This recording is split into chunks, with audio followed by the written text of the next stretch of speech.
Welcome to PYTCH HQ. In this video, I'm going to talk about how you can get your content across to your audience online. And we're going to look at virtual production techniques, ranging from basic green screen studios right through to one of the best TV studios in the UK right now. Let's go. So the first virtual production concept I'm going to show you is a green screen studio. So this space here, it's quite a small office, very typical of what you might have in an office building or the spare room in your house. But what we're able to do here is amazing by putting a presenter into a virtual space. Behind me here, we've got a thing called a green screen, and what this allows us to do is essentially delete everything behind me and then put me in that virtual space. So let's cut away and jump into the virtual world and see what we can do. So now we're in the virtual space. The green screen's still behind me, but the computer's deleted that, and now I can put myself into a virtual space. Dave, let's see it. So this is our virtual set behind me here. This was designed in a 3D rendering program, and in front of me here, inside the computer, is a virtual desk, a picture of a desk, so it's layered. Now, with this space, what I can do is have pips of different video feeds coming in as well. So let's pull out the shot, and I can look at this presentation screen here. I can be doing a PowerPoint presentation, talking about data, a bit like a weather presenter, or I could be interacting with my own presentation. If we look on the other side of the stage, I can then talk to Josie. I've not met Josie. I think Josie's actually some stock content. But Josie could be a Zoom call or a Teams call or a Hangouts call, and I could have a chat with Josie. Now, when I'm standing like this, looking at her, in reality, I'm looking off the stage to a screen in the distance where I can see Josie's face. What you'll see, though, is me looking at and talking to this screen. So it's a really flexible setup like that. One of the best things about this space, though, is that we can brand it like crazy in a way that if you did it with physical sets, would be quite costly and time intensive. The downside, though, of virtual sets, though, is you do need to put a lot of design time into making them look really, really unique and on brand. So the one I've got here now it's quite good, it's okay. It could be a lot better, though. With a bit more time and a lot more money spent on it, it could look a lot more realistic. So you do forfeit realism slightly for virtual sets, but they definitely have their place as part of the mix within virtual production. Let's go back to the real world. Just broke the wall. What that means is we've gone from the virtual world to the world of real stuff around me. So green screen's really amazing, awesome features, but there is a limitation, and that is that at this particularly small scale, I can't really move around that much. It's much more for a news presenter desk type scenario. But the next video we're gonna look at is where we can move around and get the benefits of green screen as well. We're in another green screen studio now, and much like the last one, this also has a big green background. We can digitally delete this and then put the presenter into the virtual world. But why is this one better? So this extra space means your presenter can move around much more freely. That means they can be more expressive, which then means they're more engaging, which means they deliver the content better. In addition to that, this extra space means that we can start interacting with virtual content. For example, we can have a presentation over here, or a remote presenter over here, or some data below me over here. But let's jump out of the physical world and get into the virtual world so you can see what your audience is going to see. So I'm now in the virtual space, and it looks dark, right? Well, in the real world, behind me, there's actually a green screen, and inside the software, we've deleted that, we've keyed it out.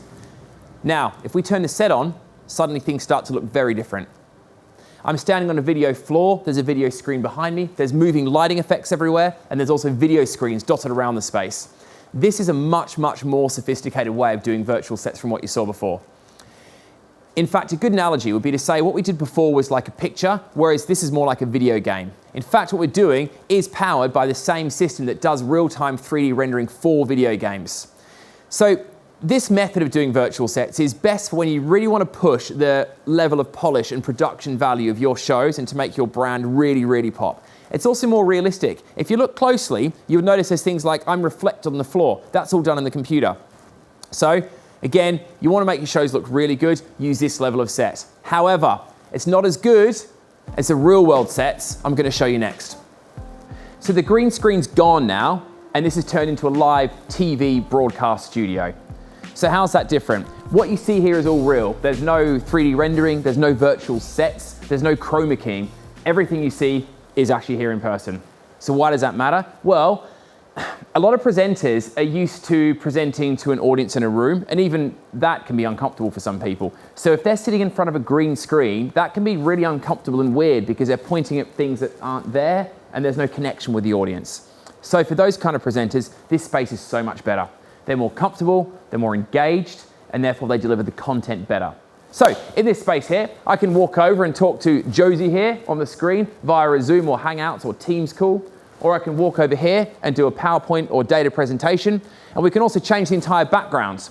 That allows us to make different scenes throughout the show, different sponsors, different product categories, maybe just a different color scheme, look and feel, or even make it theatrical, create a woodland or a fish tank.